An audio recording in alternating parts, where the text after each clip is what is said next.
I was kind of confused. I didn't know what I wanted to do for a living. My father got me thinking about it early on in life. I was probably 13, and he said, you really need to start thinking about what you want to do. Nails was something that I did as a hobby in high school. I loved to do my own nails, and I just kept doing it, and then before I knew it, a couple of my girlfriends were like, hey, where did you get your nails done? And I said, well, I did them. And no way. And I said, yeah.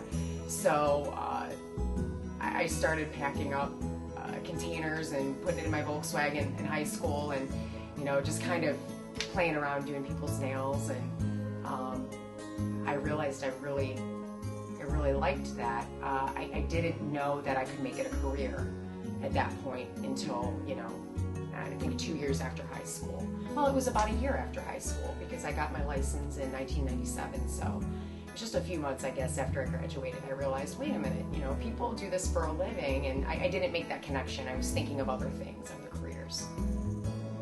Explain what I like about my job.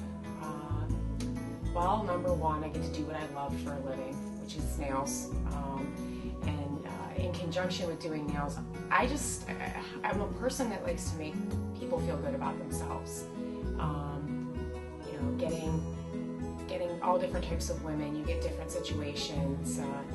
You get women who have just beat cancer, or have just lost their husband, or have just moved here from another state, or relocated for a new job, and I get to be a part of that, process, and then making them feel the best about who they are. So I think that's probably one of the best things. When did I decide to own my own business? If you ask me, it's never the right time. It's really expensive. It's a lot of work. It's a lot of planning.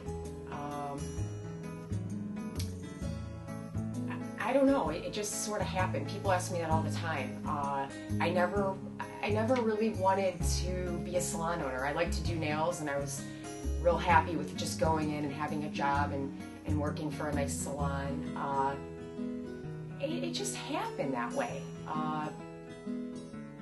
I just had an opportunity to go out on my own, and I thought, what the heck? The worst thing that's going to happen is I'm going to fail, but fortunately it didn't, and yeah, here I am. I own my own business. What do I do in order to be successful? Well, I think that, there's a lot of different personal fundamentals that, that people have on, what does it take to become successful? What do you need to do? Number one, I would say just believing in things that you think you can't do.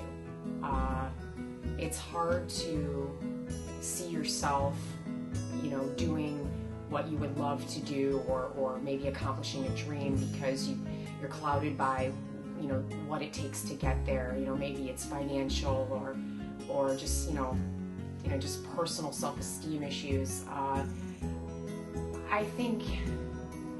don't know. I think it's been, a lot of things. Number one, the grace of God. I really believe that. I'm very thankful for what I have here. But if I were to try to answer your question and say what's made me successful, I would just say just lots of hard work. Determination. It's easy to let other people, beat you down and say, oh, you can't do that, or maybe even in your own mind, I'm not good enough to do that. And I would just say, just keeping my eye on my goals and what I want to do. This community has definitely played a huge part in my success, though.